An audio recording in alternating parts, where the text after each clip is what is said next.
Good evening, everyone.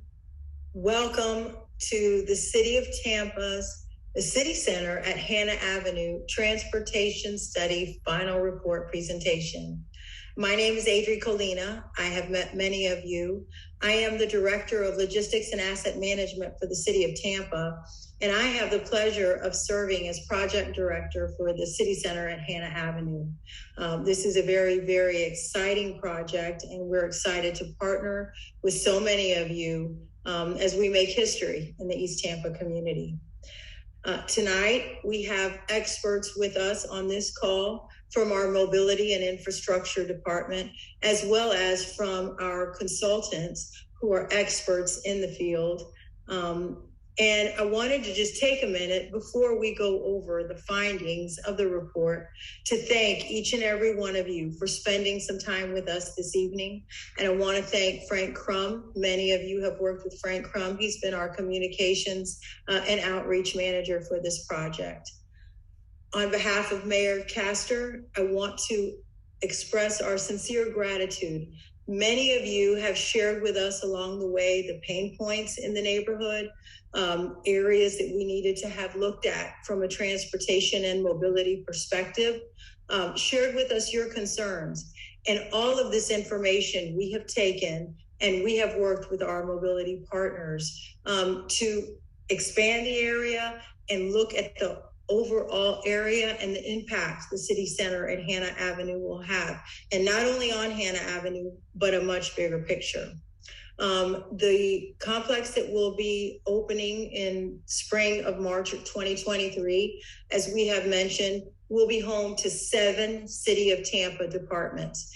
And those are Development and Growth Management, Water Department Plan Review, Logistics and Asset Management, Neighborhood and Community Affairs, Technology and Innovation, Purchasing and Planning.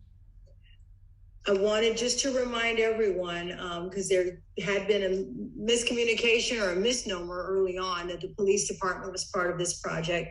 That is not the case. Police department will not have a home on Hanna Avenue.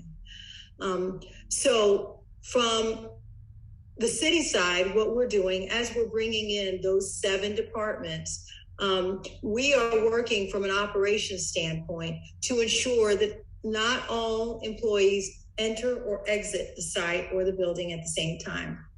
Operating hours will be from 7 a.m. to 6 p.m. and staggering the employees that arrive and depart, again, to minimize that impact at any given time. We also have some employees in those business units that actually operate from their vehicles. So this will be their hub, but they really won't be going, at a certain time. They'll be working from their cars. A perfect example of that is our code enforcement team. We also have opportunity for teleworking. So I tell you all this to say we are looking at this holistically, and we are looking at ways to minimize the impact while also enhancing the area. So a few housekeeping items, as I had mentioned, tonight is transportation study results. Tonight, we are sharing back with you what we have learned following the information that you have given us. At the end of the presentation, we certainly will be taking questions on our chat. So please send us any questions that you have. And then also let us know what neighborhood you are from. And we will answer as many of them tonight as we can. And those that we can't because of time limits, we will be responding to each and every one of them because we do have contact information for you. So just wanted to let you know that. Also wanted to share with you that coming up in a few weeks, actually, February 16th, DPR, who is the contractor, will be holding an information session for anyone looking to work on the site. So any job seekers in the community, including subcontractors or anyone looking to work, February 16th from 3 p.m. to 4:30 p.m. at the Reagan Park Community Center. So just wanted to share that with you. And now with that, I would like to turn the program over to Brandon Campbell, who is our Smart Mobility Manager, to share with you the results. Brandon? Good evening, everyone. As Adri mentioned, I'm Brandon Campbell. I am the manager of one of our 5 mobility department divisions, the Smart Mobility Division, and I served as the project manager for this transportation study effort. I've got with me, I'm going to go over some of the results of the study itself. And then I've got also with me Cal Hardy, who is our capital projects manager in our transportation engineering division. He'll talk about programming and prioritization, the process that we undertake to get projects from this sort of recommendation and early concept stage to actually getting built out on the street. And I also have 3 representatives from HNTV, Ken, George, and Govardhan.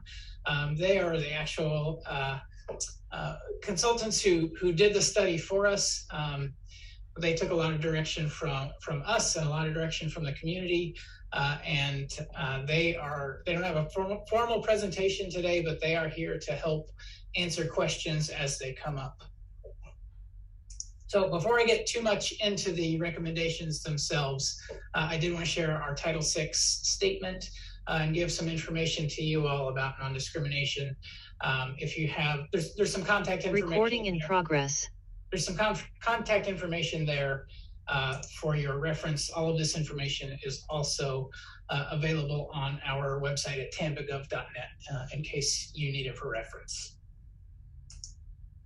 So I know that we've been coming back to you several times, I know, with the transportation effort as well as the broader effort to bring the city center at Hanta to fruition. And Adri's talked a little about how the development itself fits in with Mayor Castor's 5 strategic initiatives that have been identified and emphasized within her Transforming Tampa's Tomorrow effort.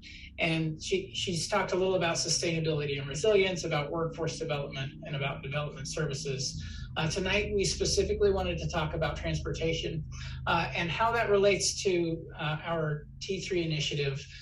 In part is that we've changed our approach to communicating with the community about what transportation needs are. And so this process is a little bit different from some of the things that we've done in the past. And we've really kind of, I'll say, blown up the effort and tried to be open to listening continuously and throughout the process of really just engaging with you all. And I think I've said in each of these meetings that we really do appreciate having an engaged community. It keeps us on our toes, it keeps us accountable, and it really keeps our jobs interesting. Not to mention the primary reason for engaging with you all, which is that you as community members know what the problems are that you see from day to day.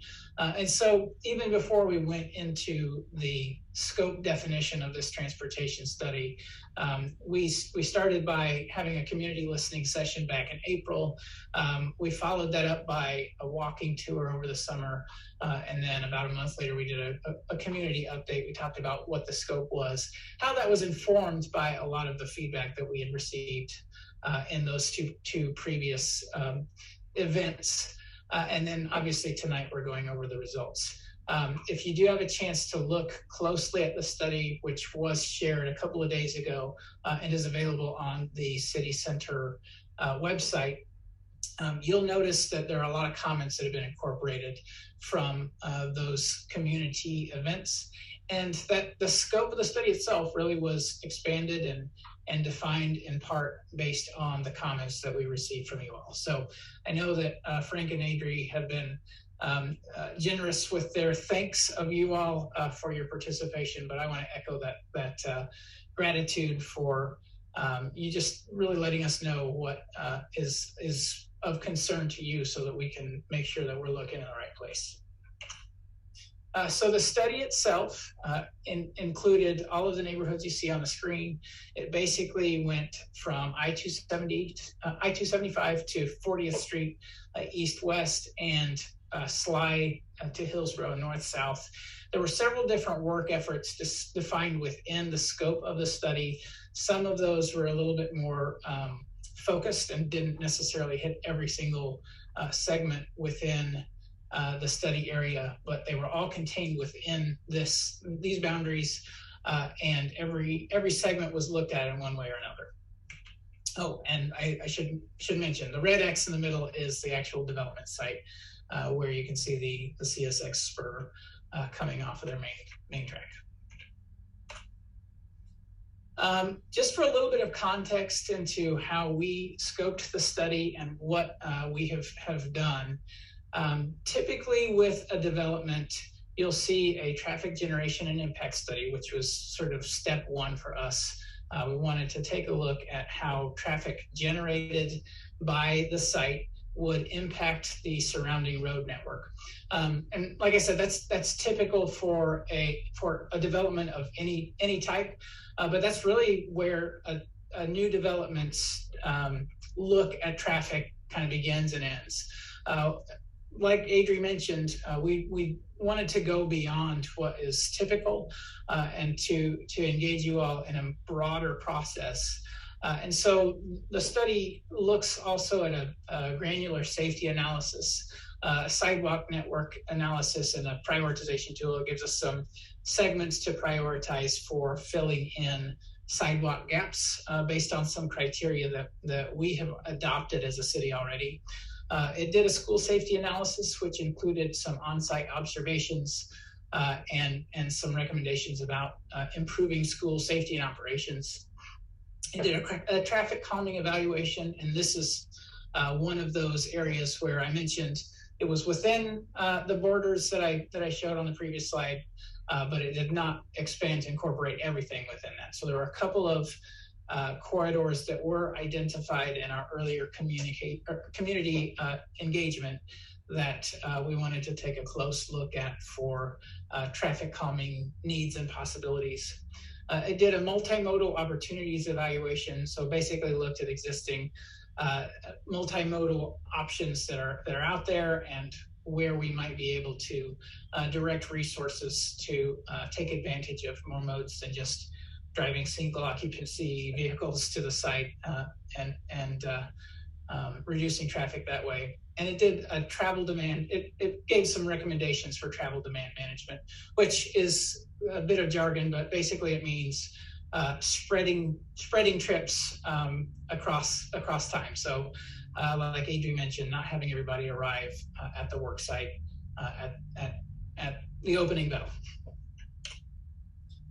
So as part of that first analysis, or the first traffic impact analysis, something that every development does is to try to predict how many trips are going to be generated based on the land use. This is pretty uniform across the U.S., and these generation numbers are informed by a lot of research that goes into the ITE trip generation manual. And I don't want to get too much into the weeds of that, but ITE is an organization, the Institute of Transportation Engineers, it was formerly known as, that does a lot of observation of similar sites, or gathers observations of similar sites that have common characteristics, and says, hey, if you're going to build a gas station with 2 pumps, this is how many trips you can expect. If it's a gas station with 4 pumps, it doubles. If it's a gas station with 8 pumps, it doubles again.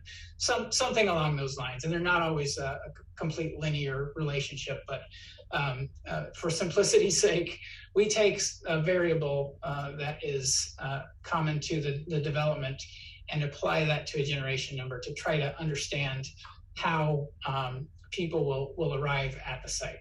And as again, coming back to that whole theme of not having everybody arrive at the same time, we did when we did the impact analysis, we did want to take a conservative approach, and we did basically calculate those numbers based on just an everyday office that doesn't have the same sorts of travel demand management strategies that we intend to employ.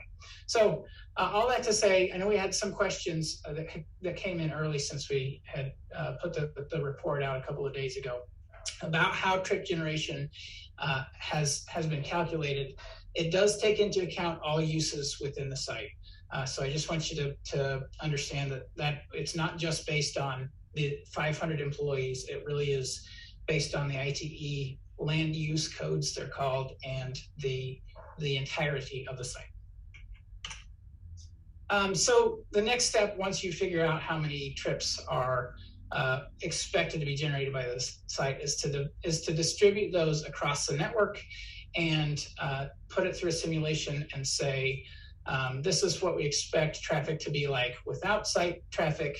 This is what we expect traffic to be like once we add those site-generated trips. And we did this across 3 different time frames, 2023, 2028, and 2033, and across the entire network. But I did want to spotlight a few of the areas of interest. All of that is available within the report. Most of the intersections had a fairly minor impact to overall delay, but because these were immediately in the vicinity of the site and had a larger impact, I did want to spotlight those as we talk about the results. So within this chart, I've got the intersection delay from Sly and 30th, the intersection delay from Hanna at 4 different intersections. And you can see, especially the green highlights that I've got, those are where we see the biggest impacts to the existing conditions when we layer on the site-generated trips. However, just for, again, having some context and some reference, looking at Sly and 30th, it's a fairly substantial delay, even if we say, for whatever reason, we're not going to do this development at the city center, we're not going to build it. We're still seeing 123 seconds or 2 minutes of intersection delay in the AM peak with background traffic and 420 seconds in the PM peak. So while I wanted to highlight these because this is where some of the recommendations came in, it's important to note that not all of the impacts and not all of the traffic issues that we see or that were identified in the study are directly attributable to the city center traffic. So the next step, so we did the traffic impact analysis. The next step was a safety analysis. It included a granular look at crashes throughout the area. And again, I know that we had some questions early on in the week about some specific segments. If you look at the report itself, there are some, there's a section in the body of the report that summarizes and spotlights some of the crash summaries of intersections that are noteworthy and that are close to the development itself. In Appendix F, it does go into some additional intersection crash analysis that didn't sort of rise to the top when it came down to summarizing it. You can also see on this slide, there's an overlay of the sidewalk network. Everything that's green includes a sidewalk. Everything that, excuse me, that is black or sort of gray does not have a sidewalk. And part of the analysis process was to look and prioritize where we should fill in some of those gaps. There's a lot of gaps there, and we have limited funding to address them, so we really need to figure out what the highest priorities should be. So within that crash analysis, it's pretty typical for us to look at 5 years of crash data to categorize those by the crash type and contributing circumstances. If there's some sort of identified pattern, then the recommendation is to sort of take a step back and say, what can this pattern be attributed to? Another sort of step beyond the typical approach was that we included a road safety audit, which includes a multidisciplinary professional team that goes out and takes a look at the area, at the roadway with their own eyes, because sometimes the data-driven approach of just looking at where crashes have happened doesn't identify some of the potential hazards that we can see just by being out there on site. So as a result of the safety analysis, there were some recommended improvements to changing the geometry of crosswalks and curb radii, especially particularly on Hanna. Some multimodal accommodation, again, also centered as much on Hanna as anything. Some lighting improvements and some drainage improvements. Those drainage improvements were identified partly as a result of just some observations with the road safety audit, and partly as a response to some of the wet condition crashes that we're seeing.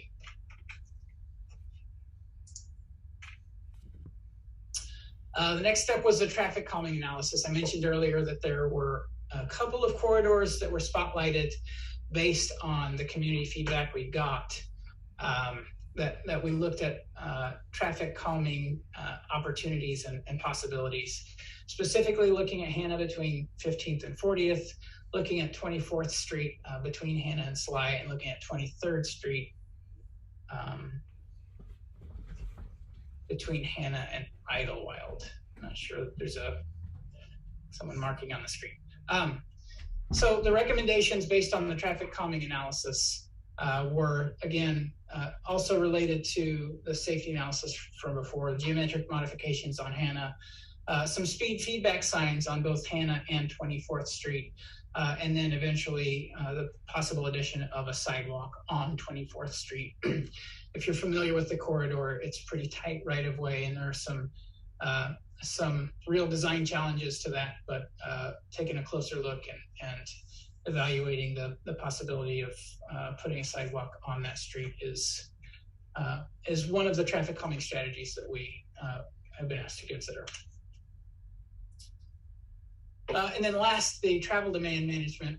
Again, we mentioned some of these things we anticipate doing, but did not want to incorporate in some of the impact analyses because we wanted to take a conservative approach, and we don't want to take for given something that is still in either the possibility or that doesn't have a clear method of implementation just yet, but that we are pursuing. So that includes coordinating with HART for transit access on Hanna. I know this is a topic that came up in previous community engagement, and just for context, if you haven't been part of those conversations, there, as I understand it, there was previously a bus route that went on Hanna in front of the site. It was removed as part of their route reprioritization or route reduction for funding reasons. We do not have direct control over HART's routing, but we do have a good relationship with them, and will continue to engage with them for possibly including a route that goes directly to the city center.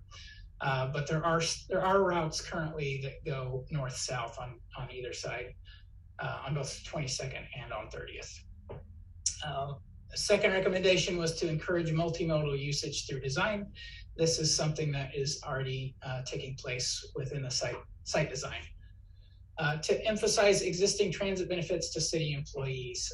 If you don't know, the city offers as a benefit to city employees discounted transit fare, and simply publicizing that better, we anticipate having an impact on who takes advantage of it, how many people do, especially as they automatically have to reconsider how they get to work whenever they're reporting to a new site.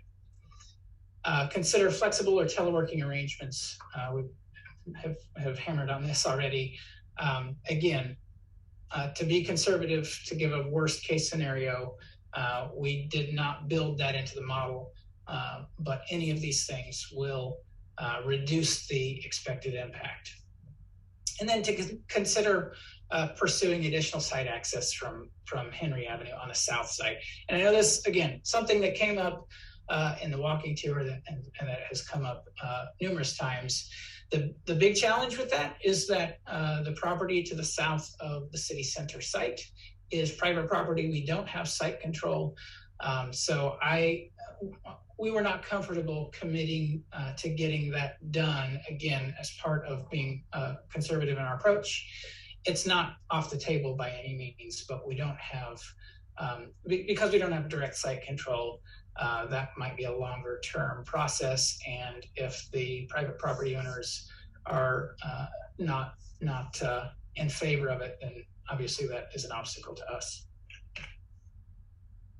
So, putting all this together, the recommendations that HNTV gave us were organized into near-term, intermediate-term, and long-term recommendations. And there are time frames on these. Near-term is within 2 years, intermediate term is within 5 years, long-term is beyond 5 years. I want to be clear that those timeframes are not commitments for us to doing these. They're not commitments that we will do these things within these timeframes, but they're benchmarks for us to look at as we prioritize. And Cal's going to get a little bit more into that whenever I turn it over to him. So that said, near-term recommendations include the potential signalization at Sly and 30th. I mentioned earlier that it has a failing level of service with or without the development. And we will need to take a step between now and the possible signalization to do a signal warrant analysis to just make sure that it's the right solution for the right intersection. But it did seem to make a difference in the model. School area improvements, including various signing and pavement marking modifications. I'll get into a little bit more of the specifics on that.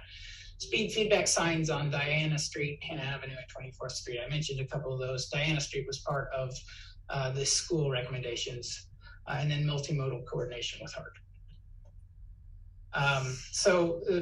Not to focus in on Sly and 30th at the expense of everything else, but it was one that really stood out within the analysis as something that we need to take a closer look at. School area improvements. Some of these are things that we don't necessarily have to program into our capital program, but we can address with our operations forces and our operations budget. At Foster Elementary, the recommendations included pavement marking enhancements on 22nd and Diana, basically school zone marking, an addition of sidewalk on Diana, speed feedback signs on Diana I mentioned, and enhanced parking restrictions on Diana. Again, as part of the early comments that we've gotten back, I understand that the parking issue on Diana also continues down 21st. So as we look at better signage or better clarity on where people should park their cars, we will keep 21st in mind as well. At Sly Middle, the recommendations included enhanced crossings on 22nd and Sly, signing and pavement marking enhancements, again, mirroring that at Foster, and then turn lane improvements on Sly. So those were the short-term recommendations. The intermediate-term recommendations included additional intersection lighting, adding bicycle lanes on Hanna. Basically, the typical cross-section that is shown in the graphic on the screen is what we would be going for along Hanna. To fill sidewalk gaps, they prioritized, throughout the prioritization process, what came out was the gaps on Diana, Sly, Hanna, Henry, and 22nd, some specific segments of those. And to add mid-block crossings with rectangular rapid flashing beacons, again at 21st Street, at Sly, and at Sly near pedestrian generators. I included this really as a reference point because we've had some feedback about what the cross-section of Hanna should look like and whether it should be expanded. And there are several corridors across the city where we've taken a look at the cross-sections that have in years past been expanded, and specifically 4-lane sections, and really questioned, is this the right approach? And looked at the possibility of doing a road diet or a complete streets project to reduce that to 2 lanes with either a continuous 2-way left turn lane or intermediate left turn lanes as needed. And we look at a lot of different guidance from different sources, one of which is the National Association of City Transportation Officials. So I took a snippet from one of their Complete Streets guidance documents, just again as a reference point to say, that's the sort of cross-section that we anticipate working for roads that are up to around 20 to even 25,000 ADT, which is average daily traffic. And so for comparison's sake, the current ADT on Hanna is between 6 and 8,000, depending on which block you're looking at. So we think that with the addition of a left turn lane into the site, that maintaining 2 through lanes, one in each direction, is the right cross section for that facility. So long-term solutions or long-term recommendations that were recommended by the report include the potential southbound left turn lane at Hanna and 22nd. That's something that is going to be pretty tough just because the right-of-way is very tight. So we'll have to take a close look at that and see what limitations, what obstacles we have to overcome with that as a possibility. Potentially signalizing Hanna and 15th. If you don't know, Hanna and 15th, we added a 4-way stop fairly recently. A potential northbound left turn lane at Sly and 30th. And just as a side note, to keep our approach practical, we would certainly consider, if we do decide to pursue a traffic signal at that intersection, we would certainly consider doing the northbound left turn lane at the same time, if we can manage to fund that. A potential 2-way left turn lane for a short section on Sly, basically around the school, and around I can't remember, it's a Family Dollar or a Dollar Tree in that area. And then an additional sidewalk on the west side of 24th between Hanna and Sly. That was mentioned as a traffic calming measure earlier, but it's also a possibility. It's also a gap that provides some functionality. We've certainly observed people using that facility without a current sidewalk. It's fairly tight right away. Again, there are some trees that might make it a little bit difficult, but design challenges are things that we undertake as part of the process. So with that, I'm going to turn it over to Cal. Cal's going to talk about our project prioritization and programming process, and I'll turn it over to you. Yeah, so can y'all hear me? Everybody can hear me? Thumbs up, Brandon. Yeah, okay. So I'm Cal Hardy. I'm the Capital Projects Manager for the Transportation Division of the Mobility Department. It's my team's purview to monitor and develop the projects and get them from design to construction. So I just wanted to kind of talk about where we are now. This meeting is part of a continued conversation that we're having with the neighborhood. And before I get into specifics on the programming projects for the capital program, I did want to give y'all some good references to go by. So we have our Tampa Moves, which is basically our mobility plan. It's a 30-year framework for how we prioritize projects in the future. Our website for that is www.tampamoves.org. On that website, there's ways to let us know how you would improve roadway safety in Tampa. And there's a link there to actually provide input, as well as a mapping tool to show us areas of concerns. There's also a link to something called our low stress bike network. And if you are a bike commuter, it allows you to see where we have enhanced facilities and things like that to make it a little bit, we're off the presentation slide there. Sorry. But anyway, the low stress bike network is something that can be used to go through and kind of see where our facilities are in the area. And then finally, some information on Vision Zero. Vision Zero is something that a lot of cities are adopting. We have adopted it. And it's basically, the premise is crashes are crashes are going to happen, but we are striving for a goal of zero deaths and significant injuries.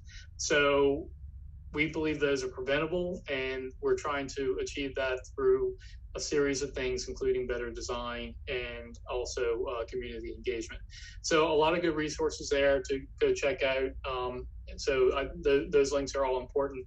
All right, so just to kind of get in and tell you that's the nuts and bolts of the report. But I kind of want to give y'all a realistic idea of how we program projects, how we prioritize projects, and what our funding picture is. Basically, what we have there is a developable piece of land. In this case, the city is the developer. So generally, when a developer comes in, they do a report. Our report goes well above and beyond what a developer would do. The good thing is, having the city as the developer, we're not going anywhere unless there's a major act of God that none of us want. But we should be y'all's neighbors for a long time, and we want to be good neighbors. So the report basically is a small area study that lists a bunch of the issues within the area. It's not necessarily part of the development, but it kind of goes more holistically, looking at the area and saying, hey, these are some improvements that you can do within the area. There are many more recommendations in that report than what can be implemented immediately. That's why they have some short-term, mid-term, and long-term recommendations. But that's where capital projects programming comes in. So basically, we take the findings of that report and prioritize them based off of safety and operational needs, and then we have to balance them across other needs across the entire city. Just to give you an idea of what our funding situation is, in 2018, they had the transportation surtax, which was enacted with 67% of the vote. That surtax would have quintupled our actual budget on a yearly basis, and it was unfortunately struck down by the Supreme Court because of some of the language in the referendum. Hillsborough County is actually starting initial input meetings. There's actually one tonight on the new referendum, so they are looking at putting a new referendum on the budget, or on the for 2020 to vote on. But with the loss of the revenue that we had planned on surtax, now our only continuing source of funding is gas tax. That's our only dedicated source of transportation funding in the city that we can rely on, and that's what we program our projects off of. Gas tax is charged cents per gallon. It's not a percentage. So when you go to the gallon of gas might go up to $3, might be $1, doesn't matter. It's cents per gallon. So that cents per gallon hasn't been raised since 1993. And in that time, there's been an 84% loss in purchase power. So it's not pegged to inflation. Basically, we get the same amount of money that we were getting in 1993 as we do now.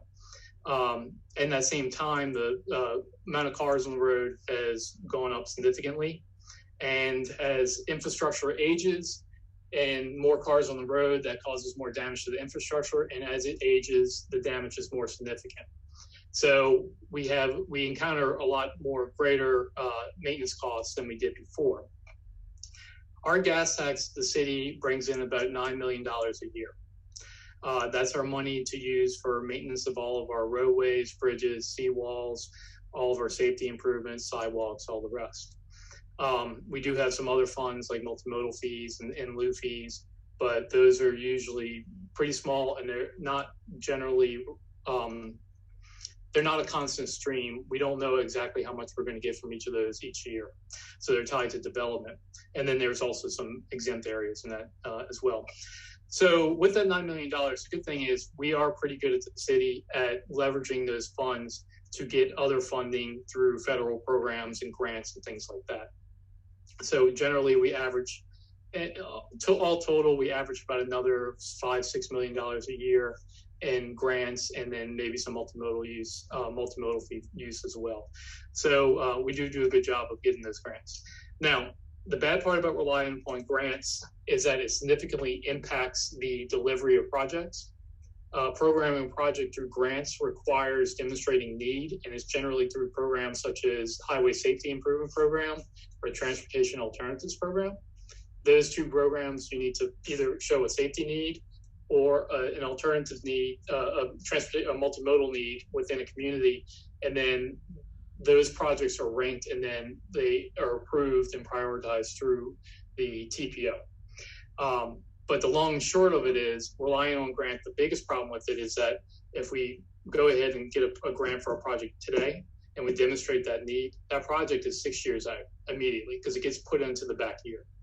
So I'm telling you all this just to kind of give a bigger picture overview of how we fund projects and what our funding limitations are, just to kind of put all this into perspective. And then to also let y'all know that anything in the report will have to be screened through what we can do now, what is a priority here, as well as what's a priority elsewhere in the city, and then trying to figure out what the best projects to move forward with in the near term and medium term and long term. So with that, I don't really have anything other to say in that, but I can we'll all be around to answer some questions. Brandon, if you want to do the next slide. So there you go. So as we continue the conversation, we can go through some of the questions that have come in. But if you think about others as they come up, either if you're reviewing the report itself or based on what we've said tonight, certainly shoot us an email, give us a call, and we will answer all of those questions. We would like to have questions back by Friday the 25th, which is a little over 2 weeks from now, just so that we can manage our consultant resources and our internal process and keep things moving. But if you have questions now, I know that we've had some on the chat. Yes, Brandon, we've had several questions on the chat. Thank you all for staying with us and participating. And we do have several questions here, and I'm going to start reading some of those questions now so that you and the team can begin to answer those questions. The first question is from Amanda Brown, who resides in the Seminole Heights or Old Seminole Heights area, and she also works with the Seminole Heights East community. Amanda says, Brandon talks about the ITE includes all uses. Specifically, what code does that fall under when it comes to fleet and fleet services? Sure. I will let Govardhan hit that one directly as he did the trip generation numbers.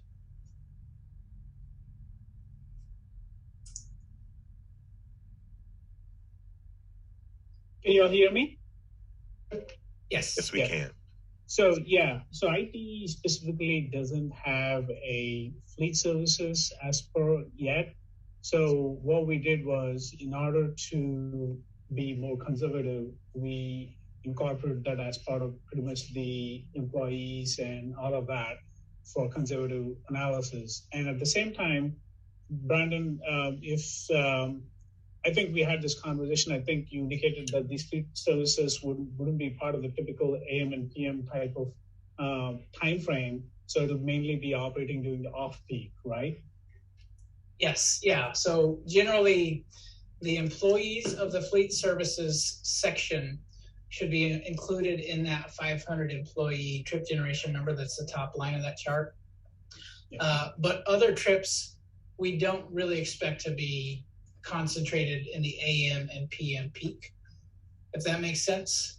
And I know we had some questions, again, that came through email about things like the product delivery and car carrier and larger vehicle arrivals at fleet services specifically. We don't anticipate that being a regular occurrence during the AM and PM peak. So the impact analysis focused on those two timeframes. Brandon, Susan Long from Old Seminole Heights asked the question, if you're going to add sidewalks on Sly, how far west will those sidewalks go? So I don't remember that Sly was part of the sidewalk recommendation. Let me pull it up. I think I started to do so in the middle of Cal's talking. So the sidewalk prioritization tool included Hanna 22nd in these segments that are on the screen now. So 15th to 19th on the north side of Hanna, Nebraska to 9th on the south side of Hanna, 22nd to the nearest driveway on the north side of Henry, and 22nd from Henry to Hanna on the east side. Ken, do you remember sidewalk segment on Sly being recommended? I don't specifically, unless George does. One of the things that we could say about the sidewalk prioritization is we did want to make sure initially that the sidewalks around the site gave continuous access for pedestrians to move to and from the site. So as you saw by the list that Brandon showed you, the focus was on Hanna to make sure that it incorporated the missing segments around the site and all the way from 22nd to 30th. I guess it's also worth noting that on Sly, we do have a fairly continuous sidewalk on the south side. No, not fairly. It looks like we have a continuous sidewalk all the way from the 275 interchange to River Grove on the south side of Sly. So especially given that is the side that the middle school is on, I don't think that it actually made it into the recommendations for additional sidewalk gap fills. It may have been confusing the way that I phrased the sidewalk on 24th to Sly. I don't know if that influenced that question at all, but we would be looking at that as a long-term possibility all the way from Hanna to Sly. Okay, so thank you for that. Now, Joy Dew of Live Oaks Square, she has more of a comment than a question. Joy says, there was an accident at the intersection of Hanna and 22nd and 24th Street today. This is the second accident that I've come across, and speed is definitely a factor. I think that speaks to more about some of those transportation concerns that you brought up in the presentation. Yeah, and without speculating too much on the characteristics of that crash, I know you mentioned speed being a factor. That's likely speed on Hanna rather than 24th, since it is a T intersection there. And the speed feedback signs as a recommended countermeasure on Hanna are things that, again, we might be able to do even absent a larger capital project. The next question is from Robert Gatson of Seminole Heights East. His question is this: did this study take into account that there is a 100+ unit apartment complex being built on 24th Street between Sly and Hanna that will also be adding hundreds more daily trips to the immediate area?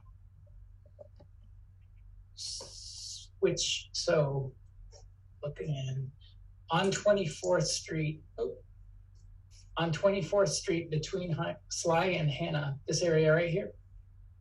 Correct. Govardhan, was that identified?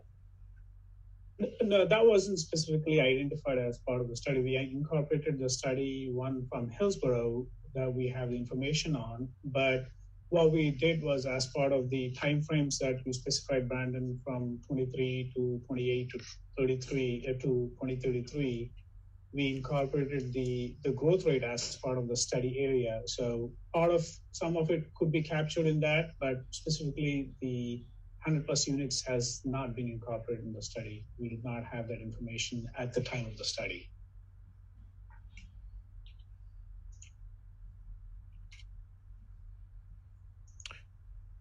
I have another question here. This question comes from Miss Gadsden. And she has 3 questions, but the first one is most relevant to what we're talking about here. Will you find out why 34th Street and Hanna, that there's going to be, I'm sorry for this. Let me go back and rephrase this question. Basically, what she wants to know is about the impacts along 34th Street and Hanna. And there's a lot of traffic along those streets. And it also, there's a bottleneck of cars on 40th Street that sometimes intersects with traffic on Hanna and 34th Street. Can you talk about that?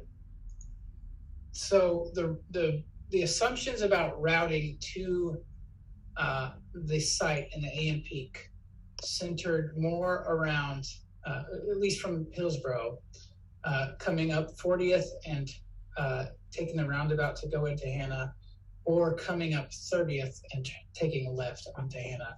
Not so much on 34th. Let me see if I can pull up the... And Brandon, she's also very interested in the crash data as it relates to those streets, 34th Street in particular. Got it. So the crash data is contained in Appendix F. Let me pull that up real quick. I know where that is. I think.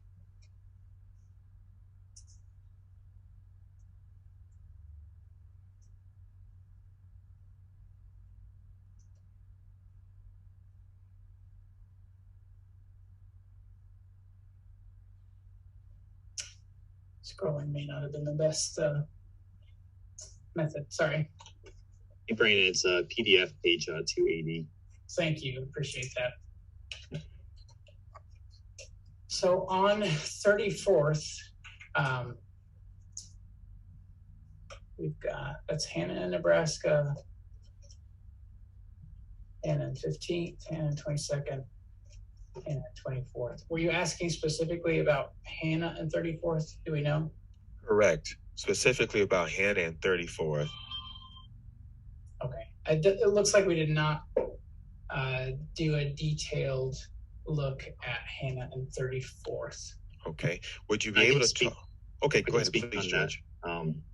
Yeah, so when we were identifying intersections to summarize within the crash summary tables that you're seeing in front of you, we took a high level overview. And so you can kind of see that within the heat maps that we provided on the front end portion of the report that showed like the frequency of crashes and like the prominent locations. And so Hanna and 34th wasn't quite identified as a high crash location.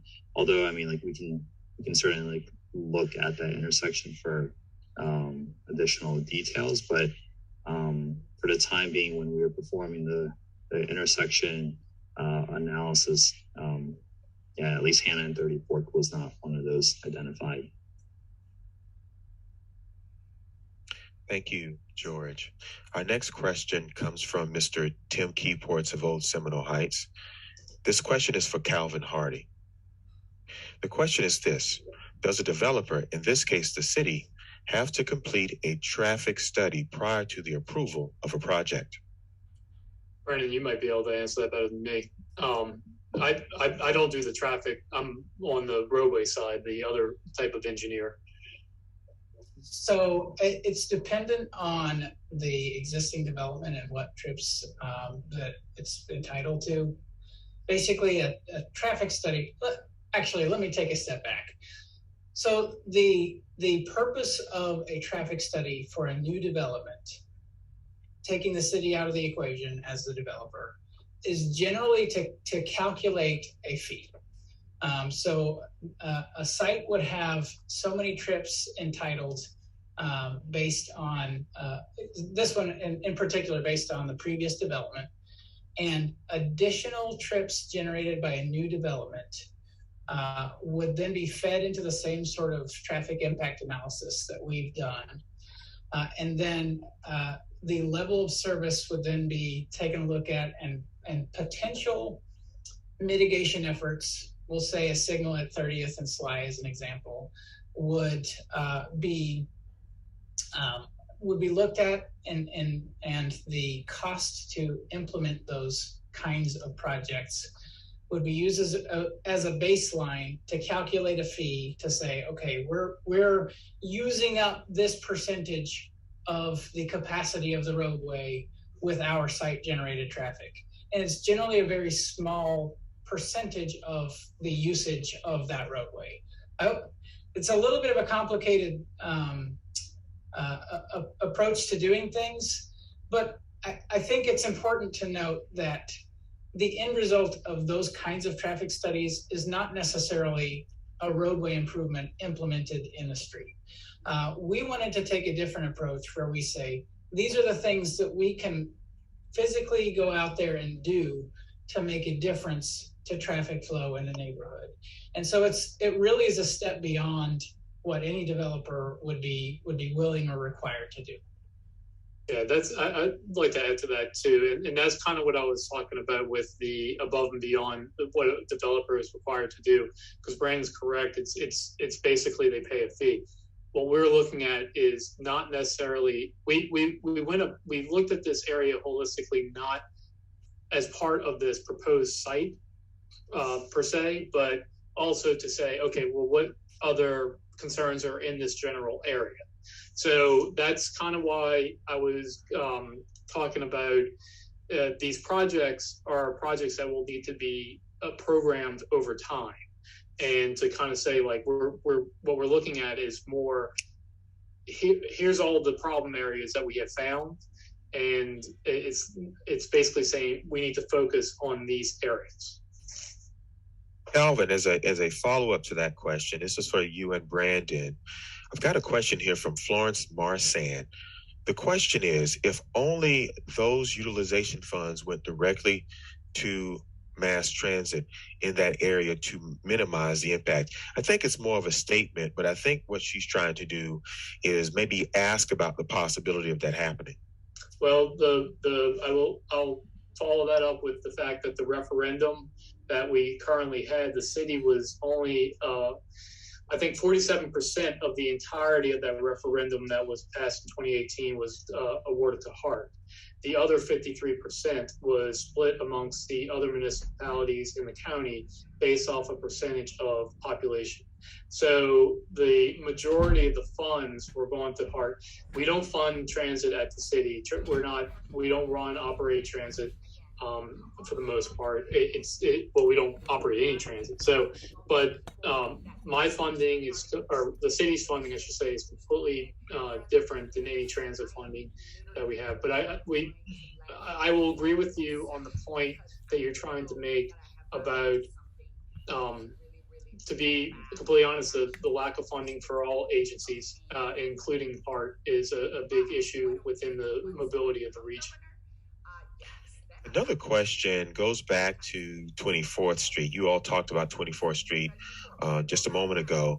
This time, taking into consideration Minnehaha and 24th, Maria Velez is very concerned about traffic in that particular area. And then on top of that, she has concerns about wheelchairs. She I guess a family member happens to use wheelchairs. What are they going to do? Okay, so I'll take this one too. Let me take let me take it into a couple pieces. When we do a capital project on a roadway, we improve all of our projects with wheelchair access, and we do look at accessibility needs across the corridor. So during our maintenance projects, same thing. We do look at that and try to fix all the access needs that we have on those corridors. So on a project, that would be taken care of on that basis. However, if there are specific needs for mobility needs that you and your family members have, what you can do for the city is there's an ADA coordinator. And Raquel, we work with her constantly, and Raquel is a good person to get in touch with and let her know about specific needs. And then we have sidewalk prioritization tools that try to handle those needs when they arise. So what I would suggest to you is we can get you the ADA coordinator's contact information, and regardless of what we're trying to do here with this study at all, just let us know about those needs, and then we can take that into account when we look into sidewalk prioritization. I have two more questions here. The first question comes from Mr. Tim Keyports, and then I'm going to take a question from Ms. Gatson. The question from Mr. Keyports is this, and this question is for Brandon. The safety crash analysis focused only on East Hanna, 15th to 40th Street, North 24th, Hanna to Slide, and North 23rd, south of Hanna, and identified must-do improvements. Here comes the question. We need to have 30th Street, a major north-south corridor, and called out as a problematic, and Hanna from Nebraska to 15th as well, be studied in the same manner. So it's not really a question. I'm sorry, it's more of a statement about wanting 30th Street as well as Hanna to be studied. What's your thoughts on that? So we did actually look at those segments. There is some information in Appendix F. It was not spotlighted in the summary and the body of the report. So there is still some information on a granular level on some of those segments that you mentioned. I don't know, George, if you want to add to that. No, I think I kind of covered most of it. I think we have specific tables for each of the major intersections of crashes that you had observed over on Appendix F, and so so those are available for the public to view. And I will add that last slide with the links that talks about Tampa Moves, just to give everybody an idea of what Tampa Moves is. That is the framing or framework for transportation improvements. And that group, we have a planning group that actually looks at this, and they look at what we call our high injury network. It's the corridors that we experience the most of our accidents on, most of our crashes, I should say. And it's the areas that we try to focus on based off of that. So with that Tampa Moves website, those are things that, with crash data in general, there are things that aren't recorded in crash data, near misses, smaller fender benders, things like that, that always have an opportunity for injury. So those are the kind of things that if you're seeing on a daily basis, but it's not out there, then it's not recorded, then that's stuff that we would want to hear from you guys. So please talk to us. It's a conversation. Let us know where you're seeing these issues, and please use the resources that we have, because that's the way that we can capture those. Brandon, if you could put the information on the screen again for Tampa Moves and exactly what Cal was just talking about. And then also, I'm going to move on to the question from Ms. Gatson. Her question starts with a statement about TICO poles. The TICO poles are appear to be along Hanna Avenue and not in the streets south of Hanna. Are they a regional point for heavy-duty electricity in the area?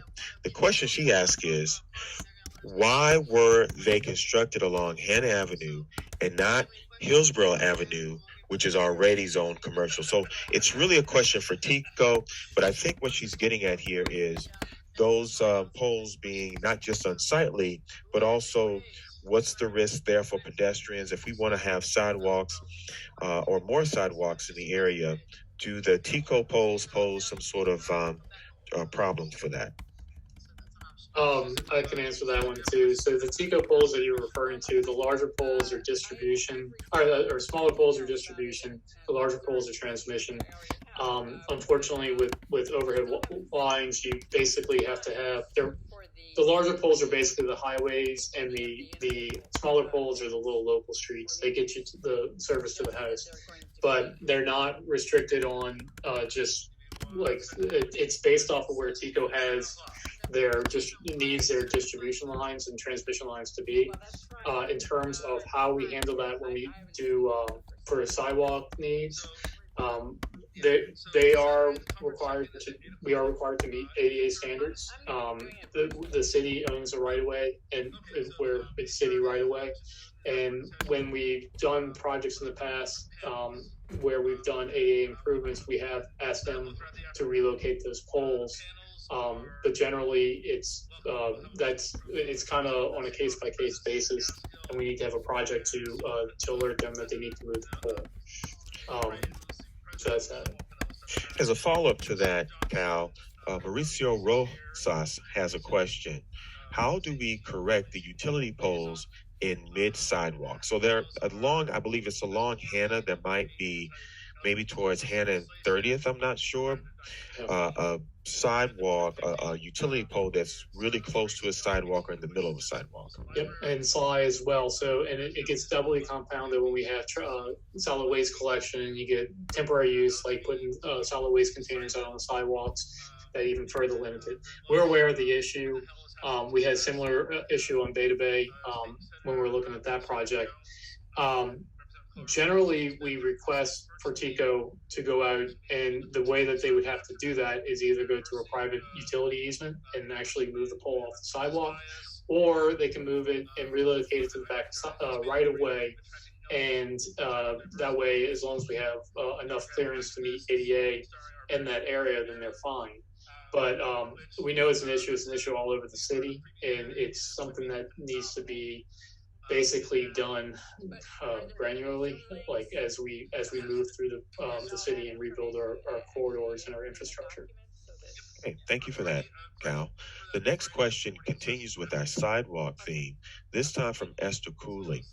And she's concerned about sidewalks along 24th Street. Although that is a part of the long-range plan, her concern is that for those sidewalks to be installed, half of the residents' front yard will probably have to be seized in order for that to take place.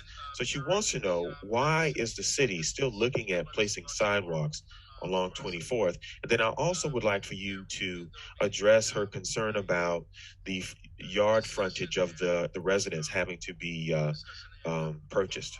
Yeah, I can talk on that. So generally, it depends on a case. Like, I don't know where the property line is, and oftentimes our right-of-way line, the private property line, and everything outside of it is the right-of-way line, falls within that grass strip between the house and the roadway. So what people generally call their front yards is a lot of that time is public land, where we would, if it doesn't have a sidewalk now, that's just because when a lot of Tampa was developed, they didn't put sidewalks in. But now as we try to go on, there is a portion of that grass that is city owned and is, or I should say, publicly owned, that we can use for public access, like mobility needs for sidewalks and stuff like that. I don't know specifically on 24th Street until we get right-of-way use, but we don't take land without any kind of we can't just go ahead and build a sidewalk on private property. We can't just go ahead and take land. That's not the way it works. It's a long, drawn-out process. If we do need land, we prefer to get a voluntary acquisition. But that's a whole process. It takes we get real estate, there's appraisals, there's all kinds of things that are involved with that. So, but generally, a lot of that land, that grass area it is public land, not privately owned. So at this point, gentlemen, we're going to wrap up. We've got time for one last question. And that question is going to go back to the finance aspect of this. And it's from Casey Curry. Her question is this: where do the previously assessed transportation impact fees go? Are they used in the area of the assessed property? Are they dedicated to transportation? How is the money spent? Yes, and yes. So they are used in there's multimodal transportation impact fee districts. East District, there's maps online that you can look at, but money collected from developments within that district is put into that district for capacity or multimodal needs on collector roads within that area. So everything that we collect there does get put back into the area that we collected from. And as far as we have fund balances. I don't know exactly what the last one we used for. I believe this would be Central East. If I'm correct on that one, I don't know the last project I have for Central East. I think it might be for Nebraska. Is an upcoming project where we're using some of the multimodal fees there, but and I know there are some developments in the area that are also coming up and actually putting money into its coffers as well. Thank you, Calvin. Just wanted to really, again, thank everyone. We went just a little over tonight, but I know that this was a lot of information. We made this report available to you on Monday, but it's very different. It can be interpreted differently. And so I'm so thankful to Brandon and Calvin and George and Ken and the experts on the line that really unpacked it for us and interpreted it for us and shared with us what this all meant. I wanted to also thank our partners with HNTB. They invested a lot of time in the neighborhood, knowing how important this is to us. As Brandon mentioned, and we've said it before, but I really want to make sure everyone understands. The City of Tampa is moving into this neighborhood as your neighbor. That's been a huge message that Mayor Castor has shared with us. So we've gone above and beyond what any other developer would, because we're not just a developer. We're moving there as your neighbors, and we look forward to being there with you. We went over a lot of information tonight. Many of you may still have questions after this is over. Please, we encourage you to send the questions in, or you can call Frank Crum. Again, his number is on the screen, as is the email address. Thank you, Frank, for putting that up there. So if additional questions come to mind, please send them in. We want to respond to you all, and we want to continue this partnership that we have formed and that is so important to us. Again, one last reminder, DPR, the contractor building the City Center at Hanna Avenue, will be having an informational session, and we're looking for people to work on that site. So if you know of anyone interested in being a subcontractor or working on the site, please join them on February 16th at Reagan Park from 3 to 4:30. Thank you all again. Have a wonderful evening. Thank you.